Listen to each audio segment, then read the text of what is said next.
Hi everyone, it's Mama D here with Advent Day 9. It's Luke chapter 9.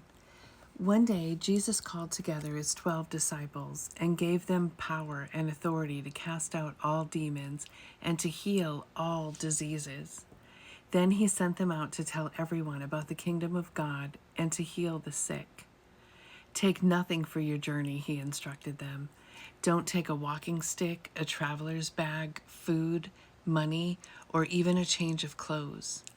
Wherever you go, stay in the same house until you leave town. And if a town refuses to welcome you, shake its dust from your feet as you leave to show that you have abandoned those people to their fate. So they began their circuit of the villages, preaching the good news and healing the sick. When Herod Antipas, the ruler of Galilee, heard about everything Jesus was doing, he was puzzled. Some were saying that John the Baptist had been raised from the dead. Others thought Jesus was Elijah or one of the other prophets risen from the dead. I beheaded John, Herod said, so who is this man about whom I hear such stories? And he kept trying to see him. When the apostles returned, they told Jesus everything they had done. Then he slipped quietly away with them toward the town of Bethsaida. But the crowds found out where he was going, and they followed him. He welcomed them and taught them about the kingdom of God, and he healed those who were sick. Late in the afternoon, the 12 disciples came to him and said, "Send the crowds away to nearby villages and farms, so they can find food and lodging for the night.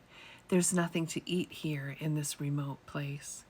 But Jesus said, "You feed them." "But we have only 5 loaves of bread and 2 fish," they answered. "Or are you expecting us to go and buy enough food for this whole crowd?" For there were about 5,000 men there. Jesus replied, "Tell them to sit down in groups of about 50 each." So the people all sat down. Jesus took the 5 loaves and the 2 fish, looked up toward heaven, and blessed them. Then, breaking the loaves into pieces, he kept giving the bread and fish to the disciples so they could distribute it to the people. They all ate as much as they wanted, and afterward, the disciples picked up 12 baskets of leftovers. One day, Jesus left the crowds to pray alone. Only his disciples were with him, and he asked them, "Who do people say that I am?" "Well," they replied, "some say John the Baptist, some say Elijah, and others say you're one of the other ancient prophets risen from the dead." Then he asked them, "But who do you say I am?" Peter replied, "You are the Messiah, sent from God." Jesus warned his disciples not to tell anyone who he was. "The Son of Man must suffer many terrible things," he said. "He will be rejected by the elders, the leading priests, and the teachers of religious law. He will be killed, but on the 3rd day he will be raised from the dead." Then he said to the crowd, "If any of you wants to be my follower, you must give up your own way. Take up your cross daily and follow me. If you try to hang on to your life, you will lose it. But if you give up your life for my sake, you will save it. And what do you benefit if you gain the whole world but are yourself lost or destroyed? If anyone is ashamed of me and my message, the Son of Man will be ashamed of that person when he returns in his glory and in the glory of the Father and the holy angels. I tell you the truth, some standing here right now will not die before they see the kingdom of God." About 8 days later, Jesus took Peter, John, and James up on a mountain to pray. And as he was praying, the appearance of his face was transformed, and his clothes became dazzling white. Suddenly, 2 men, Moses and Elijah, appeared and began talking with Jesus. They were glorious to see, and they were speaking about his exodus from this world, which was about to be fulfilled in Jerusalem. Peter and the others had fallen asleep. When they woke up, they saw Jesus' glory and the 2 men standing with him. As Moses and Elijah were starting to leave, Peter, not even knowing what he was saying, blurted out, "Master, it's wonderful for us to be here. Let's make 3 shelters as memorials. One for you, one for Moses, and one for Elijah." But even as he was saying this, a cloud overshadowed them, and terror gripped them as the cloud covered them. Then a voice from the cloud said, "This is my son, my chosen one. Listen to him." When the voice finished, Jesus was there alone. They didn't tell anyone at that time what they had seen. The next day, after they had come down from the mountain, a large crowd met Jesus. A man in the crowd called out to him, "Teacher, I beg you to look at my son, my only child.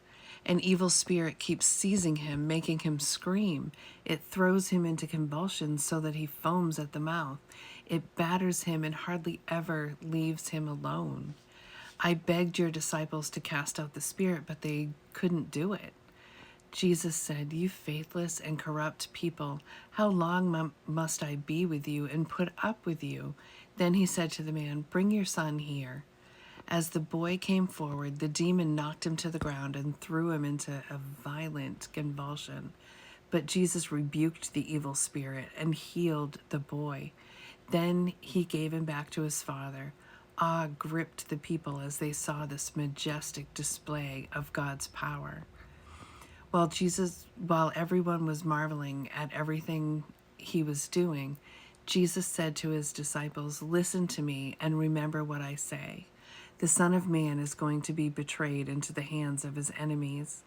But they didn't know what he meant. Its significance was hidden from them, so they couldn't understand it, and they were afraid to ask him about it.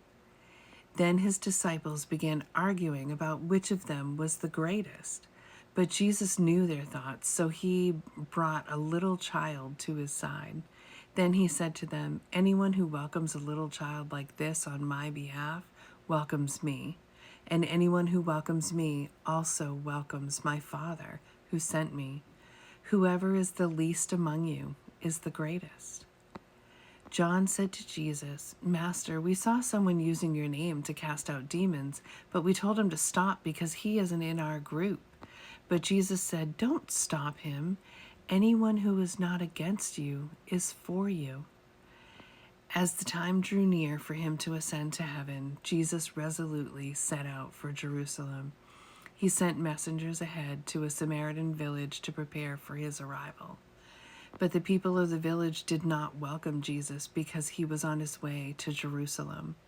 When James and John saw this, they said to Jesus, "Lord, should we call down fire from heaven to burn them up?" But Jesus turned and rebuked them, so they went on to another village.